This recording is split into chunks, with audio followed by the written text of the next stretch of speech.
जी स्वामी जी, आपके श्री चरणों मेरा प्रणाम, आप सबको मेरा अभिवादन। स्वामी जी, हम बात कर रहे थे जब ठंड आती है, जाड़ा आता है तो कौन कौन सी बीमारियां सरफेस पे आ जाती हैं और दिक्कत जो बढ़ती है टेम्परेचर के कम होने की वजह से।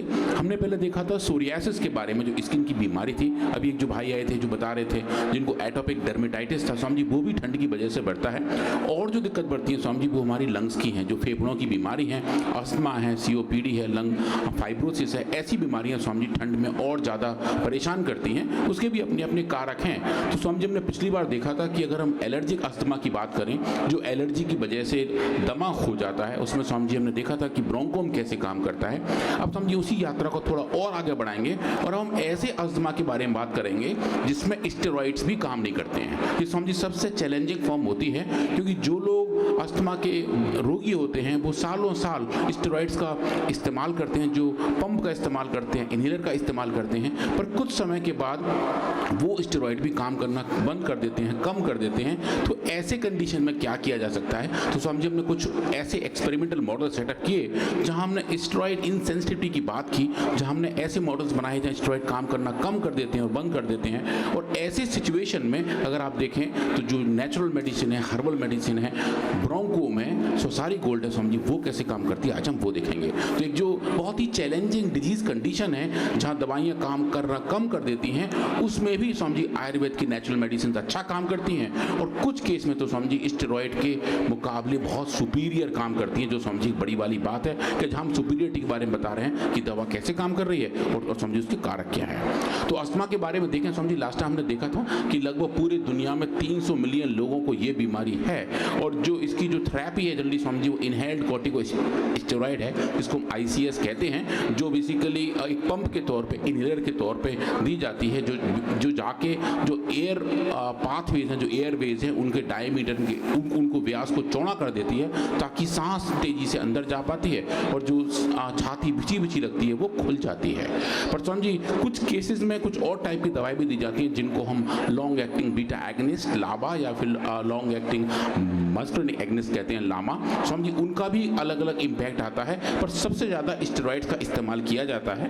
पर स्वामी जी अब देखेंगे लगभग 10 से लेकर 20% तक ऐसे रोगी भी हैं जिनको स्टेरॉइड भी काम नहीं करते, वो स्टेरॉइड के प्रति इनसेंसिटिव हो जाते हैं। और वो स्वामी जी एक ऐसी कंडीशन बन जाती है जहाँ अलग अलग टाइप की थेरेपी भी काम नहीं करती, हॉस्पिटलाइजेशन बहुत बार करना पड़ता है और इमरजेंसी में स्वामी जी सांस फूलती रहती है। मौसम जैसे जैसे ठंडा होता है स्वामी जी वैसे वैसे हमारे ब्लड वेसल थोड़े स्वामी जी सिकुड़ने लगते हैं ठंड की वजह से, एयरवे भी सिकुड़ने लगते हैं। तो स्वामी जी हार्ट की दिक्कत बढ़ती है, लंग्स की दिक्कत बढ़ती है। और अगर दिल्ली जैसे जगह में है जहाँ पॉल्यूशन बहुत ज़्यादा है स्वामी जी, जहाँ का AQI बहुत ज़्यादा है, तो लंग्स को स्वामी जी और ज़्यादा कंप्रोमाइज जैसी हालत में आ जाते हैं। तो पॉल्यूशन के साथ साथ टेम्परेचर का कम होना अस्थमा को ज़्यादा प्रेसिपिटेट करता है। और उस केस में जब स्टेरॉइड लिए जाते हैं स्वामी जी तो वो भी एक हद तक काम करते हैं और उसके बाद स्वामी जी वो भी काम करना कम कर देते हैं और बंद कर देते हैं। तो उस कंडीशन में स्वामी जी क्या करें आज हम वही देखेंगे।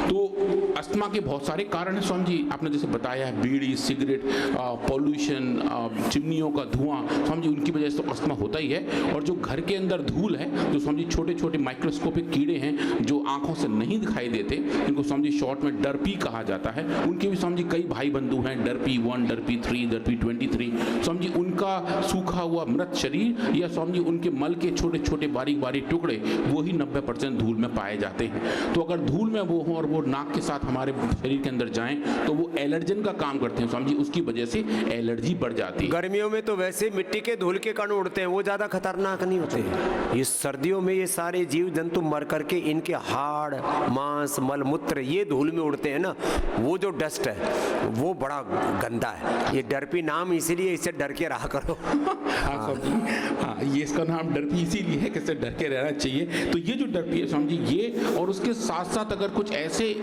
कंपोनेंट हो जिससे इन्फ्लेमेशन ज़्यादा बढ़ता हो, सूजन ज़्यादा बढ़ता हो, तो स्वामी जी वो भी इसी बीमारी को और ज़्यादा कॉम्प्लिकेट करता है। तो स्वामी जी हमने कुछ ऐसे मॉडल डेवलप किए जहाँ हमने डर्पी के एक्सट्रैक्ट और साथ में CFA जो एक तरीके का कंप्लीट अफ्रोजन एडजुवेंट है, जिसको जो एक इंड्यूसर का काम करता है, जो इन्फ्लेमेशन को बढ़ाता है। तो चाहे एलर्जी आ रही हो, चाहे इन्फ्लेमेशन आ रहे हो, दोनों अगर एक साथ आ जाएं तो स्वामी जी उसकी वजह से लंग्स के अंदर ऐसे पैरामीटर डेवलप हो जाते हैं। और फिर हमने समझी वहाँ ट्रीटमेंट दिया ब्रोंकोम के साथ हमने समझी ये करके देखा कि इस मॉडल में दवाई कैसे काम करेगी। ये समझी बहुत ही एडवांस एक्सपेरिमेंट्स थे जहाँ हमने मेजर किया कि चाहे हम एनिमल्स के अंदर, माइस के अंदर पहले डर्पी के एक्सट्रैक्ट को इंड्यूस करें, उसके साथ CFA को भी दें, तो समझिए कि ऐसा अस्थमेटिक मॉडल तैयार हो जाए जिसको मिक्स ग्रेनुलोसाइट अस्थमा कहते हैं, और जिसमें समझिए अगर आप कोर्टिकोस्टेरॉइड जिसका नाम है डेक्सामेथासोन, जो स्टेरॉइड एक बड़ी मानी जाती है समझिए, उसका ट्रीटमेंट दें तो वो भी समझिए अच्छे तरीके से उसमें काम नहीं कर पाता है। ये ऑलरेडी नोन है, पर उसको समझिए हमने अपने यहाँ डेवलप किया और देखा कि जिस डोज पे स्टेरॉइड काम करता है उसका हम 2.5 गुना ज़्यादा भी डोज देके देखें तो क्या हमें ट्रीटमेंट बेनिफिट मिल रहे हैं, और उसको हम कंपेयर करें जो हमारा ह्यूमन नॉर्मल डोज है ब्रोंकोम का, जिस डोज पे समझिए सुबह शाम 2-2 गोली देनी होती है, उसके आधार पर अगर हम डोजिंग करके देखें तो क्या कैसा इम्पैक्ट आ रहा है। माने सिंथेटिक दवाओं के पैरेलल स्टडी करके देखी ब्रोंकोम और स्वासारी की, और उसकी रिजल्ट, उसका पूरा साइंटिफिक एनालिसिस यहाँ पर प्रस्तुत कर रहे हैं। योग आयुर्वेद के बारे में जो 5-7 झूठी बातें फैलाई गई ना,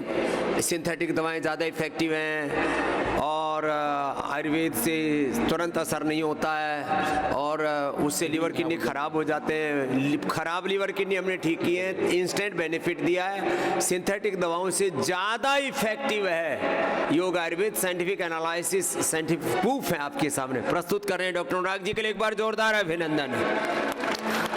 तो समझिए हमने ब्रोंकोम का पहले डिटेल केमिस्ट्री करके देखा। पिछली बार हमने देखा HPLC वो क्या दिखाई देता है, पर देखें समझिए ये HPTLC है, ये जो सुंदर आपको कुछ पर्वतीय श्रृंखलाएं जैसी दिखाई दे रही हैं, ये समझिए एक एक कंपाउंड की पीक्स हैं जो बता रही हैं इसके अंदर कौन कौन से नेचुरल पैक कंपाउंड हैं और कितनी कितनी मात्रा में इस औषधि के अंदर हैं। और उस पर समझिए हमने अपना काम करना शुरू किया। तो ये देखें आप, समझिए ये वो एयरवे हाइपर रेस्पॉन्सिवनेस की बात है कि मतलब जो वायु मार्ग है उसका रेस्पॉन्स कितना है। जब एलर्जी ज़्यादा हो, अस्थमा ज़्यादा हो, तो समझिए थोड़ा ही चेंज बहुत ज़्यादा दुखी करता है। तो समझिए हमने उसको नापा और आप देखें जब हम डिजीज़ इंड्यूस कर रहे हैं तो ये बहुत तेज़ी से आगे बढ़ जाता है। और ये जो लाल रंग का जो लाइन है जहाँ मेरा कर्सर है समझिए वो बता रहा है डिजीज़ कंडीशन है। इसमें समझिए अब हम 4 अलग अलग डोज दे रहे हैं ब्रोंकोम की, 60, 200, 600 और 1200 मिलीग्राम पर केजी की जो डोज दे रहे हैं समझिए। तो आप देखेंगे कि ये डोज डिपेंडेंट तरीके से लंग्स को प्रोटेक्ट करता है इस हाइपर रेस्पॉन्सिवनेस के अगेंस्ट।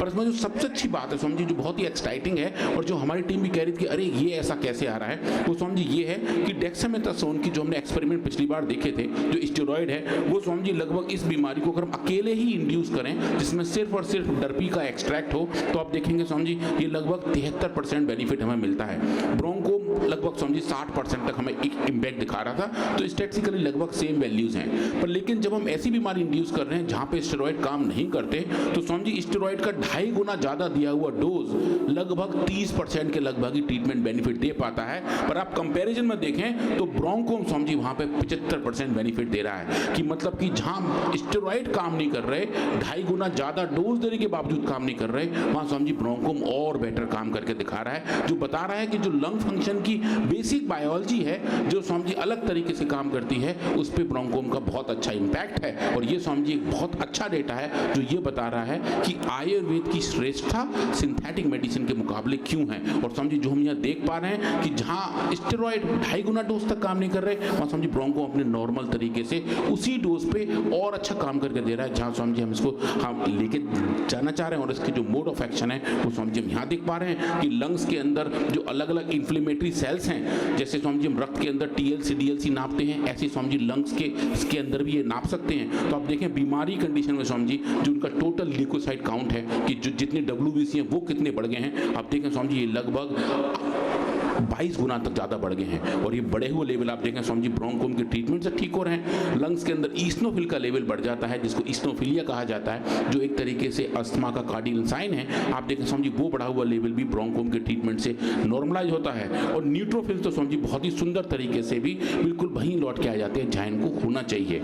इस पैरामीटर में आप देखेंगे तो समझिए स्टेरॉइड के अपने रिस्पॉन्स उतने जोरदार नहीं दिख रहे हैं जितने कि ब्रोंकोम के होते हैं। उसके बाद स्वामी जी हमने इसके ऊपर डिटेल हिस्टोपैथोलॉजी किया, जैसे हर बार करते हैं एनिमल्स के लंग्स को आइसोलेट करके स्वामी जी उनके स्लाइसेस बना के उनको अलग अलग स्टेन से स्टेन करके देखा कि वहाँ कितनी कोशिकाएं किस किस हिस्से में हैं और जहाँ जहाँ इन्फ्लेमेशन है वो किस तौर पर दिखाई दे रहा है। स्वामी जी यहाँ मेरा जो कर्सर है ये नॉर्मल कंडीशन है, इसको हम बड़े स्क्रीन पर देखेंगे तो अच्छे से दिखेगा कि ये नॉर्मल एयर सैक्स है जहाँ पे हवा का आदान प्रदान होता है। और स्वामी जी जब बीमारी पैदा कर रहे हैं तो आप देखिए यहाँ कितना सारा नए नए इन्फ्लेमेटरी सेल्स का हुजूम इकट्ठा हो गया है, सेल्स वहाँ माइग्रेट होकर जा रही हैं जो ये बता रही हैं कि इन्फ्लेमेशन की बहुत उच्च अवस्था है जो कि अस्थमा के दौरान देखी जाती है। और स्वामी जी जब आप उसको ट्रीट कर रहे हैं ब्रोंकोम के साथ तो आप देखें जो ब्रोंकोम की कम डोज है जानबूझ के दी हुई स्वामी जी बहुत ही कम मात्रा, ह्यूमन डोज का लगभग 10 गुना कम मात्रा दें तो स्वामी जी बहुत हल्का सा इम्पैक्ट दिखाई देता है जो ये बताता है कि सही मात्रा पे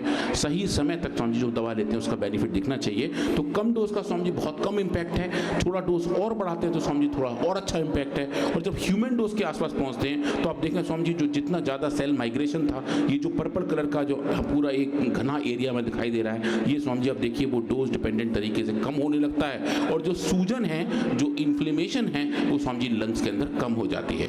इसको हम और आगे ले जाके देखें और गॉबलेट सेल मेटाप्लेजिया को देखें, मतलब ऐसी कोशिकाएं जो म्यूकस बनाती हैं। अस्थमा के दौरान स्वामी जी एक तो सांस लेने में दिक्कत होती है क्योंकि हमारे जो एयर पाइप्स हैं, एयरवेज हैं स्वामी जी, उनका व्यास कम हो जाता है। दूसरा ये होता है कि हमारे अंदर हमारे लंग्स के अंदर जो म्यूकस है, जो श्लेष्मा है, वो स्वामी जी ज़्यादा सिक्रीट होता है, जो नाक के तौर पे बाहर आता है, जिसे गांव की भाषा में रहट कहते हैं। वो स्वामी जी हमारे शरीर का एक डिफेंस मैकेनिज्म है कि अगर कुछ सांस के साथ गंदा चला जाए चिपक के बाहर निकल जाए। पर लेकिन अगर इन्फ्लेमेशन ज़्यादा हो तो हमारा लंग्स को ज़्यादा बनाता है और इतना बनाता है कि लंग्स उससे भरने लगते हैं, सांस स्वामी जी पूरी नहीं आ पाती।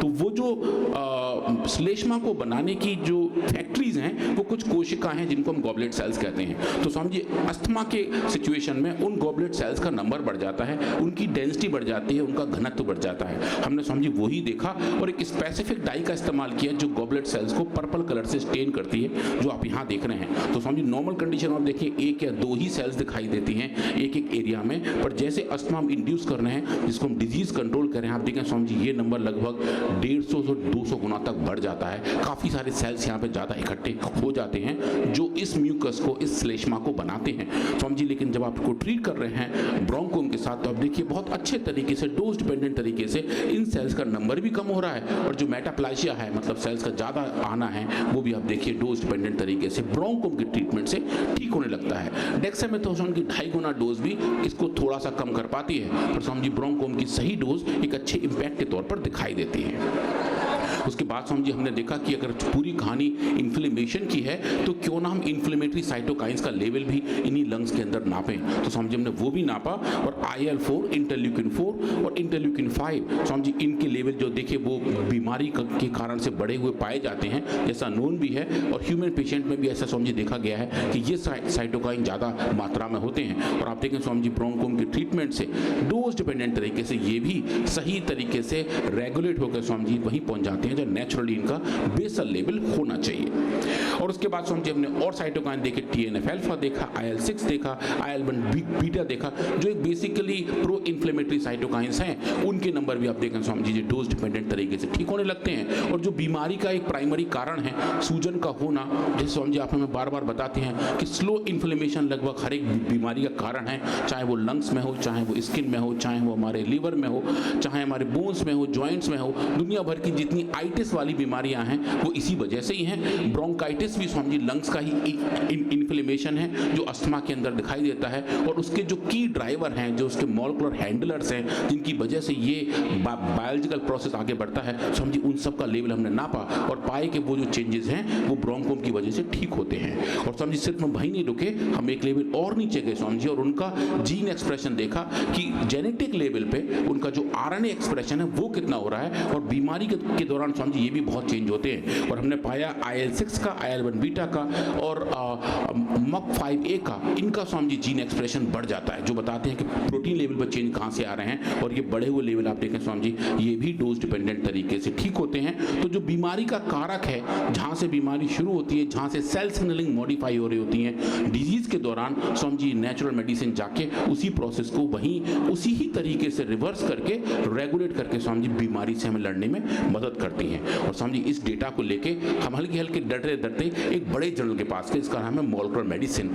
जो स्वामी जी स्प्रिंगर नेचर का पब्लिकेशन है। Generally Swami ji herbal medicine को पब्लिश नहीं करते हैं। हमें लग रहा था कि हम लेके जाएंगे, वो हमें बोलेंगे जी हमारे स्कोप में नहीं आता, पर स्वामी जी बहुत सुखद अनुभूति रही कि हमने जब ये पेपर वहाँ भेजा तो उनके एडिटर्स के स्वामी जी ये क्वेरी आए थे कि हमने आयुर्वेद की ड्रग्स के ऊपर इतना ज़्यादा रिसर्च देखा नहीं है, हम ये पहली बार देख रहे हैं। और देखें स्वामी जी ब्रोंकोन के नाम से ही ये पेपर पब्लिश हुआ। इम्पैक्ट फैक्टर इसका स्वामी जी जो आयुर्वेद से पूरी तरह अनजान थी दुनिया, जो जिनको मॉडर्न साइंटिफिक फैसिलिटी वाले बोलते हैं, वो जो अपने आप को कहते हैं क्या, हम तो जानते ही नहीं इसके बारे में कि योग की, आयुर्वेद की, योग चिकित्सा की, यज्ञ चिकित्सा की, यज्ञ थेरापी के इतने, और जड़ी बूटियों के अंदर जो मेडिसिनल कंपाउंड्स है वो इतने इफेक्टिव भी हो सकते हैं, वो भी अब मानने लग गए। स्वामी जी मानने लग गए, पहचानने लग गए, स्वामी जी छापने लग गए, रेफरेंस के तौर पर यूज करने लगे। स्वामी जी इनके साइटेशन इतने ज्यादा हैं, स्वामी जी लोग अपने अपने और रिसर्च में इन कामों को साइट कर रहे हैं, रेफरेंस के तौर पर इस्तेमाल कर रहे हैं और बता रहे हैं कि ये दवा भी ऐसे काम कर सकती है। और स्वामी जी ये अच्छी चीज हमने कल परसों देखी कि स्वामी जी हमारे जो एक कंपेरेटर में एक और सिस्टम है जो ट्रेडिशनल चाइनीज मेडिसिन है, जो काफी सारे ऐसे रिसर्च करते हैं। अब Swami ji traditional Chinese medicine के रिसर्च पेपर्स में पतंजलि के पेपर्स रेफरेंस के तौर पर इस्तेमाल किए जाते हैं। ये स्वामी जी एक अच्छी एक्सेप्टेबिलिटी वाली बात है कि अब पूरी दुनिया ये समझ रही है कि जो रिसर्च पतंजलि रिसर्च फाउंडेशन में इन हर्बल मेडिसिन के ऊपर हो रहा है वो विज्ञान को आगे ले जाने वाला काम है, वो आयुर्वेद को आगे ले जाने वाला काम है। तो स्वामी जी ये बहुत अच्छा रहा, मॉलिक्यूलर मेडिसिन में इसकी स्वामी जी अच्छे पब्लिकेशंस हैं। अब हम स्वामी जी इसी यात्रा को और आगे रखेंगे और हम बात करेंगे कुछ ब्रांड न्यू डेटा के बारे में, जहां स्वामी जी हमने लंग्स के अंदर फाइब्रोसिस पैदा किया है और जो एक एग्रोकेमिकल है जिसका छिड़काव खेतों में किया जाता है, उसका ज्यादा इस्तेमाल से स्वामी जी किसानों के लंग्स के अंदर दिक्कत आती है। अरे लंग्स में दिक्कत नहीं, कैंसर हो रहा है किसानों को, लिवर किडनी फेल हो रहे हैं। जो किसान प्रकृति के बीच में, खेत खलिहानों के बीच में रहते हैं, उनको तो पूर्ण स्वस्थ होना चाहिए। उनको तो BP, sugar, thyroid, liver kidney failure, cancer जैसे रोग होने ही नहीं चाहिए। खेत खलिहानों में चारों तरफ शुद्ध हवा दिए रहनी चाहिए। वहां पर भी हमने जहर घोल दिया। हमारे खेत से लेकर के हमारे पेट तक चारों तरफ से हम पर आक्रमण हो रहा है। आज इस चीज के लिए आगाह कर रहे थे, तो एक बार जोरदार अभिनंदन है डॉक्टर अनुराग जी का। ये जो आयातित आक्रांताओं के आक्रमणों से अपने आप को और अपने देश, धर्म, संस्कृति को, आने वाली पीढ़ियों को कैसे बचाना है, यही हम रोज बताते हैं। इसलिए आओ अपनी सनातन शिक्षा, सनातन चिकित्सा, सनातन जीवन पद्धति को अपनाओ।